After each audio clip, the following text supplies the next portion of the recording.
Hey, everybody. Welcome to Coffee Connection Live. We're so glad you're here with us today. We're here to make friends and make connections with other military spouses around the world and to hear from somebody who sort of has an influence on our lives and experiences things similar to what we do. We're so happy to be here today with Gabriella Watt. Gabriella, thank you so much for being here. Can you tell us a little bit about yourself? Hi, Liz. Yes, I first want to start by saying thank you to you and all the other spouses and all of your husband and wives, because you guys are literally heroes, not just to me, but to our whole entire country. And we love you and we have so much respect for you guys. And just thank you so much for everything you guys do. And like you said, my name is Gabriella Watt. My husband is Derek Watt. He is a fullback for the Pittsburgh Steelers. And Derek and I have two little boys, a 3-year-old and a 1-year-old, Logan and Brayden. Awesome. Well, thank you. So you're an NFL spouse. Your husband is gone a lot. You guys move a lot. Like there's so much that we're going to touch on to kind of really get to the similarities between military life and being married to a professional athlete. So let's just go back to the beginning. Like, what is your background? Where are you from? How did you meet your husband? Like, let's talk about life before you were married. Okay, sounds good. I was born and raised in New Jersey, and then I went to school for broadcast journalism at Penn State and became a sideline reporter. I was working at a television station when Derek and I first met. He is a grade younger than me. So we started dating the summer before his final season at the University of Wisconsin. And now he's entering his 7th year in the NFL. So we've been together for quite some time now. And we met because he actually came across one of my demo reels for my sideline reporting, and he reached out, one of the good things for technology and social media nowadays, and we've been together ever since. I love that. He slid into your DMs. We did. We used to never share that. We say, oh, mutual friend, because there was kind of a stigma, I think, about that. But nowadays, especially after COVID, it's such a normal thing. And I mean, here we are now, happily married with two little ones that we absolutely love and adore. I love it. Oh my gosh, living the dream. And it's so modern. So you're married, but you had studied broadcast journalism. He had seen your reel. So after you were married, were you able to keep on working or not? Being in a relationship with a professional athlete has its ups and downs. And some of the cons about it is with working in the television entertainment community, it's very competitive. And so you can't just apply and they're like, oh, yes, we don't have anyone applying. Here you go. Here's the position. And so I would apply for a TV station. I would get to the final interviews. And then ultimately they would tell me, we know who your significant other is. We know that even though they have a contract with the team, they could leave at any point, and we're assuming you'll be leaving with them. So we're looking for someone that'll be more long term. And from there, Derek was like, look, you're putting so much stress to try to continue working. If you're happy and okay with it, we're planning to start a family soon. You do so much around the house. I'm the chef, the housekeeper, the bookkeeper, the secretary, everything under the sun aside from the football player. And he was like, you do so much at home that gives me the peace to be able to continue and extend my career. If you're happy with that. And again, after we got married, we became pregnant. He's like, stay home with the kids, and that is enough. That's more than enough. And so that's what I do right now. I love it. I think so many spouses of military can relate to that. Many of us have had to give up our jobs due to a move. I know I at one point was passed up for a promotion because they were like, well, we know you're about to move overseas. Thanks anyway. These things happen, and we've all heard that, but we never really think that anybody outside of the military community understands that. So I'm sorry to hear that, but I love that you're happy being everything else to your family. And I know that those boys, all three of your boys, appreciate that. Yes, I do. I love it. It's so fulfilling. Yeah, absolutely. So what is life like as a busy mom for you? I mean, I don't want to say how do you spend your days like you have nothing going on, but like take us through your typical day right now. Just taking care of the kids. So on a great day, they slept through the night. Right now, they're 3 and 1, so there's no guarantees. We're trying sleep training, but if one's awake and I get them back to bed, then the other one wakes up. So make it through the night, and then just breakfast, keeping the kids constantly with snacks and getting them outside and playing, and We are currently in the training camp stage of football. So Derek is actually away. He stays an hour away. That's where the Steelers host their training camp, an hour away from Pittsburgh. And they stay there. They get to come home one night a week, and then they have to leave by the end of the next day. So that's the stage of life we're in right now. I've actually been driving out. I try to go every other day just so that way we can have that little family time. Um, yeah, just kind of trying to play mom and dad right now and keeping the kids happy. They, of course, miss their dad. Logan cried when we were leaving the last time because he just doesn't understand why dad can't come with us. But, I'm keeping things up my sleeve to try to just keep their mind off it and keep them happy until Derek gets to come back home. Yeah. And I would imagine trying to set as much of a routine as you can without your other half there to help, right? Yes, yes, we're definitely a very routine family. And obviously, you have to have some flexibility if you want to be able to get out or do extra things like go to the zoo, throw those things in, work it around nap time. But that's kind of, to a lot of people, that might sound boring, but my mom came and babysat and she's like, man, stepping in your shoes, I don't know how. It's like you either clean or you're taking care of the kids. You can't eat, you can't do anything, you're just constantly going. I think sometimes our moms forget how much there really is to do. And I think, yeah, I'll come hang out with the grandbabies for a little bit. And then they're exhausted by the end of one day. And you're like, no, I need your help for a week. Definitely, you understand. Yes, yes. So you've talked about moving and the struggles with maintaining your profession. So I want to touch a little bit more on the moving, because obviously we're used to moving a lot, every 2 years, if not more. So how many times have you guys had to move, and what's that been like for you? We've had to move 3 times. The first time when Derek was drafted to the San Diego Chargers. So we moved from Wisconsin to San Diego. But then after that first year, the Chargers moved to Los Angeles. So that commute would have just been a lot. So we moved out to Orange County. And then after Derek's contract for his first 4 years were up with the Chargers, he signed with the Steelers. So we moved out to California during COVID. But we actually have moved, there's a couple other moves in between there, because I don't know about you guys, but when you're moving somewhere you've never lived before, you don't know anyone who lives there, you're kind of just going online searching good towns to live in, safe towns to live in. And so we hit a couple when we first moved to San Diego, and then when we first moved to Orange County, where we're like, maybe we need to find a more, a safer town or a more family oriented place. So we had 2 extra moves in between all of that.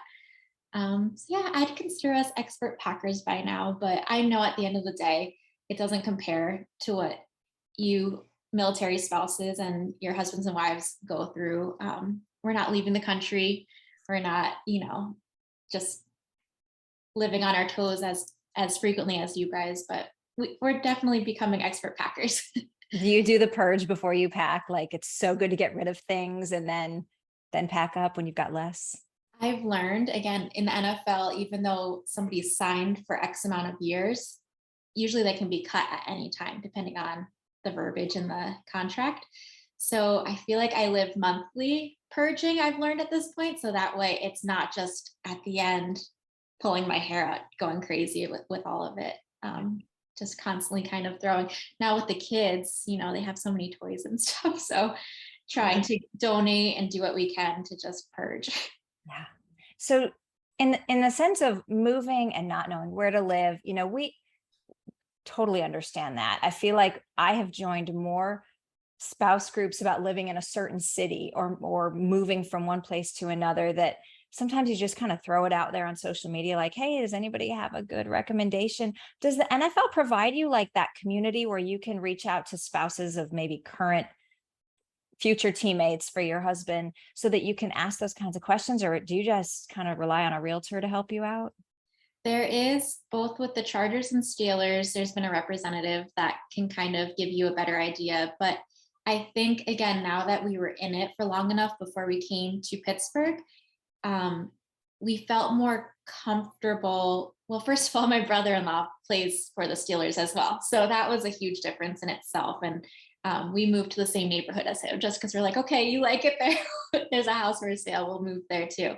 But it felt more comfortable knowing that, hey, is there, through Instagram, reaching out to other wives and stuff. And then they invite you to a group chat. And there's, this is our third year here in Pittsburgh, and you got the new girls coming in, and we all just laugh because it's always, hey, can everyone text their names? So I have the name for the number. And do you guys have a pediatrician recommendation, a dentist recommendation? Just because you're starting over, and while you still get that first day of school feeling, it's kind of, the more you're used to it, the more you're comfortable with reaching out and asking for help. Hmm. So what do you think is harder to find, a pediatrician or a good hair salon? Oh, a good hair salon. I have trust issues with anyone touching my hair. I feel like pediatricians, you know, you can get good recommendations from people that have kids. And if you know they're going to take great care, that's awesome. But not everyone has the same tastes in hair salons and stuff like that. So Yeah, I was just talking to a neighbor last night. I've lived here for a year in Louisiana. My neighbor across the street has been there for like 2 years. She said, I'm still trying to find a good place to get my hair done. I said, well, I think I found a good colorist. Let me give you her name, but I know that what works for me doesn't work for somebody else. And I had to ask around for a while. I mean, you really do rely on that community to get you everything that you need when you move. definitely. Yeah. So when you have me time, I mean, you're busy, you're a busy wife, you're a busy mom. When you have me time, what do you like to do? I love being able to have a cup of coffee that I get to finish before it spoils. But I am okay with not having so much me time. If I could have me and Derek time where, someone that we trust has the kids for even just a couple hours. So Derek and I can go have an uninterrupted meal, go for a walk together, and then still have the rest of the day to play with our kids and have that time. We're such family oriented people that we really do cherish just the go with the flow family time. Sometimes that takes you out of the house, sometimes it keeps you in for a movie night, but that's what I really love, when you're not feeling the rush and pressure of the week to week basis and work and all of that. So that's my favorite probably. And I would imagine you're entering into the busiest time of the year where it's harder to find those nights where you all can just sit and do that, right? Yes, definitely. Again, Derek's only home one night a week, and by the time he's been getting home, it's our younger son's already in bed, and Logan, our older son, is kind of just fading off on the couch. So yeah, it's limited right now, but like I said, we're just getting through it, and no complaints. Everyone's healthy and happy, and we see the light at the end of the tunnel. Training camp has a couple more weeks, and he'll be home. I can't believe you're saying that already. I can't believe training camp's almost over. I was just thinking when you have that season of like my oldest daughter's first year, the first year of her life, my husband would go weeks at a time without seeing her because he would leave before the sun came up. He'd be home after the sun had gone down and she'd be asleep. And I'd say, don't you go in there and wake up that baby. Like, you see her on the weekend or whatever, but he was working so long that he would go days and days without seeing her. So my heart goes out to you, but it does make the times when you are together so much more appreciated, right? And it makes them so much more golden. Thank you. And again, not to compare our shoes with yours, but at the end of the day, knowing the absence does make that time together so much more special. Absolutely. Absolutely. And I have to admit, I've peeped at some of your Instagram posts since training camp started, and the pictures of your boys with your husband. Like, I'm assuming it's maybe at the end of the day of training for him. It's just so cute. And you can tell he's just so happy to see them. It's like this reunification. They've come back together. The boys have their daddy. And I'm sure that just warms your heart. That's my favorite thing. My parents, like I mentioned, they were both in town for a little while, and my dad went with us the one day. My mom went another day. But my dad noticed when we were driving home, he's like, "What are you laughing about? What are you smiling?" I was smiling while I'm driving. I didn't even know it, and I was like, "Oh, I was just remembering and reliving the boys running up to Derek, and just how happy and how much that just warms all of our hearts to see." And they love it. And we don't even go. We get there at the end of practice because it's so hot, and you know um but to know Derek, he comes home and he has bruises the size of my hand. It's like on his back, on his arms, everywhere. And so there's no smiling during practice, but the one thing that gets a smile is seeing the boys and me walking up and being there. And we get anywhere from 45 minutes to an hour and a half with him, and then on our way, but it's worth it. Absolutely worth it. You'll take any amount of time with them. I Yes. understand that. So, what is it like as far as friendships, right? So, the military spouse community, we rely on other spouses who just understand what we're going through with the constant moving, with trying to form these immediate friendships. I mean, we'll meet someone our first week in a duty station. It'll be like, oh my gosh, you seem normal. Do you want to be friends? Can we exchange numbers? Can you be my emergency contact? So is it like that in the NFL spouse community? Do you find that most of your friends are within, your husband's teammates, or is it easier for you to not have friends with NFL spouses? No, especially since having kids, I would say this season in particular, there seems to be more moms with kids that are the same ages as my kids. And so we are literally all in the same exact boat. Our husbands are away the same parts of the weeks. And so we have that same time to sort of kill while the dads are away. And so I'd say it's way easier. Just everyone's on the same schedule then, and you have the same everything. Like again, I keep bringing up the zoo. That's been our thing lately. Is it kills 4 hours walking around there, and I'd say it's definitely helpful just being able to reach out and know people that are living the same life. And then if you get to meet people outside of it, that's just the cherry on top. We do have some neighbors right now that they're so sweet, and they've been the ones that helped us find the great pediatrician that, that'll be one of our saddest parts outside of football, when it comes time to leave Pittsburgh, is you just love a pediatrician, and then you have to go to a different state and start all over like we mentioned. But um, always open to making friends anywhere, but it's easiest to meet them through this football world right now. Totally. Totally. I made friends with a lady one time, and it wasn't here in Louisiana, but we used to walk to school together with our kids. And I remember after like 5 or 6 weeks, I'm thinking, this lady's really cool. Like, she could be my person here. And she said to me, look, I know what your husband does, and I know you're only around for 2 years. I can't really invest in this friendship because I know you're not going to be around forever. And it broke my heart. And I think she thought she was doing me a favor by like explaining why she was going to kind of push me away. But in the back of my mind, I was like, this is why most of my friends are military spouses, because we understand like it doesn't matter how long you're around. What matters is that you connect with somebody, and that they're there for you no matter what season you're in. So I get it. I get it. And I think that's even true in all areas, because there's definitely, when we were with the Chargers, some people we were with all the time.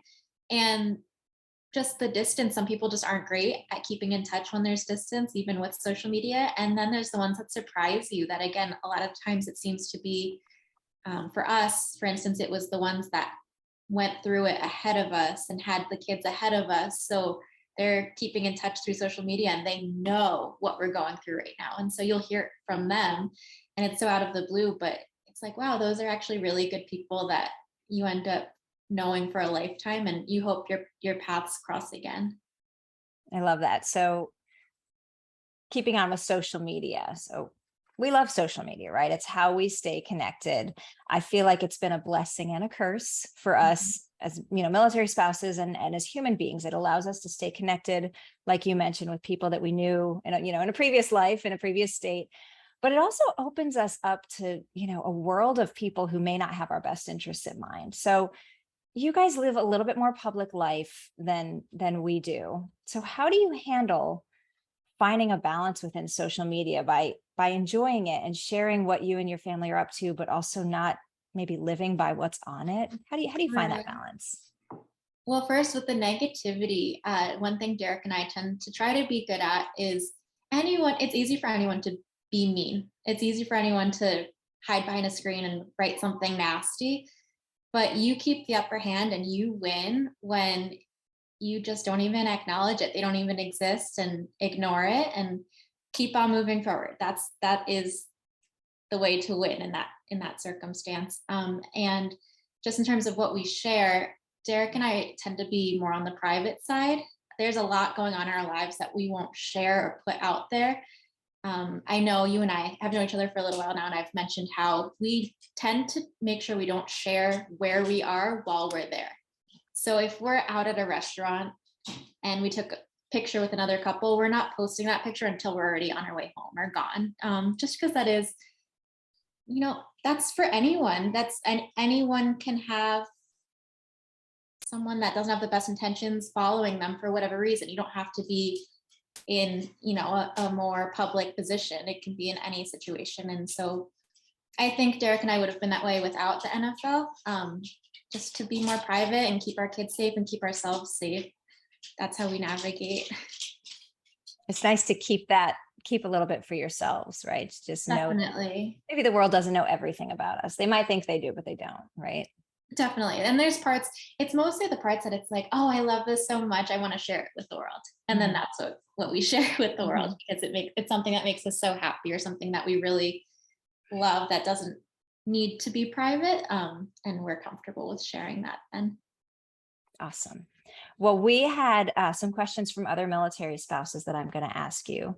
So Ashley, who's a Coast Guard spouse based in Texas, would like to know if you think your boys will feel pressure to be great football players like their dad and their uncles. And Derek and I have talked about this. We've already seen the comments on social media each time it's been announced that we're having a little boy. And it'll be like, oh, Coach Chris from University of Wisconsin, get him recruited already, and future Pittsburgh Steeler. And so we know that there could and might be the outside comments and pressure, but they will never, ever feel that from Derek or myself. We've always said, as long as they find something that they love and that they put 100% effort in and makes them happy, what more could we want? We just want our boys to feel happy and put 100% effort in whatever they do, and that'll make us the happiest. Of course. I love it. All right. Priscilla, who is an Army spouse in Pittsburgh, asked, how do you connect in a community that you're a transplant in? That's a great question. I think we kind of touched on how feeling more comfortable to reach out to the people that are in our shoes. We've had some luck moving here in Pittsburgh, where our neighbors, when we first moved in, the neighbor across the street brought over a whole printout because she knew we had 2 little kids, and it was pediatricians, parks, where different kid events and things go on. And we tend to be more in person. We like to meet people more in person and connect in person over social media sometimes. And not to say it never happens through social media, but something about, you get a good feel for a person when you meet them in person. And that's how we connect and gather our bearings. It really helps you be your most authentic self, right? To not be just a digital version, to be there in person. I get that. Yes, when it's a more organic way of meeting versus, oh, is this person just trying to meet my husband? And, that's why they're being so nice, or they're going to ask for something. And not that we're never wanting or willing to help, but when it's someone, sometimes the best people we meet are people that have no idea who Derek even is. And it's just a fun way to get to know people then. Yeah, absolutely. So another spouse wanted to know, you mentioned going to the zoo a lot and it's summertime with traveling.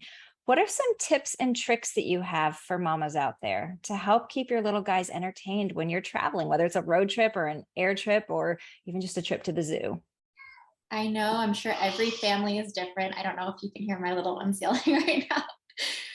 But for my boys in particular, it's constant and never ending snacks. And you have to kind of hit every category, because they'll love one snack for 2 seconds and then suddenly they hate it. So you need something completely opposite to change that up. We never thought we would be the parents to hand over an iPad, but we've gotten the little children's Amazon iPads that it only has children things on it. But hey, if we need to do that 13-hour road trip, here you go, keep it for an hour, and that'll help for at least that time and keeping them happy. Changes of clothes, because you never know who's going to spit their water all over themselves. But those are the 3 main basics: food, change of clothes, and different entertainment. All right. Do you have a favorite place to travel, whether it's just you and your husband or you on a girls trip or your whole family? Like we love traveling, and it's something that I know our community talks about a lot. So do you have a favorite place that you've traveled? There's been a handful. I can't say we've done too much traveling. It's a lot of our traveling has been throughout our move process. Or when we lived in California, we actually rented an RV and we drove it all the way back to Wisconsin, which Wisconsin is our home base. So that's whenever there's an off season or we're able to get away, that's where we go. Um, our favorite thing to do is we like to go on cruises. We like that it takes you to different areas and you get that time and never ending food, everything's included. So that's our personal favorite. But of all the places that we've had a chance to stay at for an extended period, we really, really loved Laguna Beach, California when we were living in Orange County. It was about a 15-minute drive from where we lived. And we said every time it just felt like heaven on earth, the views there, because you have the cliffs with the beach, and then you look over and there's mountains and palm trees. It's all in one place. So we always really loved just getting to grab a coffee and go out that way. Do you have a That, favorite? oh my gosh. I don't know if I do. I wasn't prepared for you to turn the I'm tables on me. It's okay. You're going to a broadcast journalist on me. sorry. I'm sitting in my office and I'm looking around at pictures of all the places that we've traveled. There are places that were bucket lists for us, like Santorini, Greece. We were fortunate enough to live in Germany for 2 years, and like many people who live over there, we took advantage and we traveled quite a bit. Santorini was always a place that I wanted to go, and we got to right before we moved back to the States. But something that surprised me was Normandy, France was like the Okay. most meaningful, emotional place that we went. My husband and I got married on D-Day in 2009. So he had always said, oh, D-Day, June 6th. And I wasn't much of a history buff. So he said he always wanted to go to Normandy, and that was his bucket list place. So we went and we spent the first week of June one year in Normandy, and just to see where everything happened not that long ago with the beach, Omaha Beach. We stayed right on Omaha Beach, and we went to so many museums and so many different places that have such historical significance. And I cried more than I laughed, but I also smiled, and you just feel this immense pride in what's happening there. And to know that you're on this foreign soil and they just absolutely love and respect Americans so much. Like, I still get goosebumps talking about it. So that was probably one of the most impactful trips that we've ever taken, for sure. It sounds beautiful. And like you said, to just, especially I'm sure for your husband, always wanting to go there and knowing the history behind it, and then to feel probably the presence of everything that went on there. That sounds amazing. Absolutely. And to see American flags flying next to the French flag at people's homes, it's cool. It really, like, it gives you that sense of pride in everything that our husbands do, and our wives and our family members do. And to just see it in a different setting, it's cool. It's very Oh, cool. thanks for sharing that. Yes.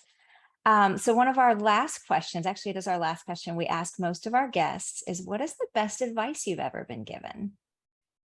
There was a poster in my mom's a school teacher, and when she taught first grade, she had a poster in our classroom that I've always remembered. I don't even know that she knows I remember this, but it says, "What's right isn't always popular, but what's popular isn't always right." And so I know it's a lot of wording, but if you really think of it, it's basically saying do the right thing, even if it's not going to make you popular, even if people are going to maybe, not want to be around you. At the end of the day, you're doing the right thing. And that should just make you feel so proud to know you're making the right moves and doing the right thing. So I love that. I love have courage and be kind, because I think there's a lot of times people, it's easy. Anyone can be mean, but if you have the chance to make someone stay, why wouldn't you? If it's just a smile, if it's just a hello, offering a helping hand. So just doing the right thing and being a good person and being kind. I love it. I can't think of a better way to end. Gabriella, thank you so much for joining us today. It was awesome to talk about life with you, and hear about what you're going through as a wife and as a mama, and just relating on a lot of this stuff. I don't think people always think that you and I would have so much to talk about, but we really do relate on a lot. And I just appreciate you sharing your time with military spouses and with us. So thank you for being here with us. And do you have any final words? I do. Well, I would say, connecting with you is so easy. You're such a good person inside, and you're just amazing. I've loved every second of getting to know you, And I'm so thankful for you, the other spouses in your shoes, and then, of course, your military husbands and wives. You guys are the heroes. Whatever I can do to help put you guys at the forefront of everything, you deserve every ounce of it. And it doesn't take a holiday for us to think of you and respect you and love you. We think of you and respect you every single day. So thank you all for what you do.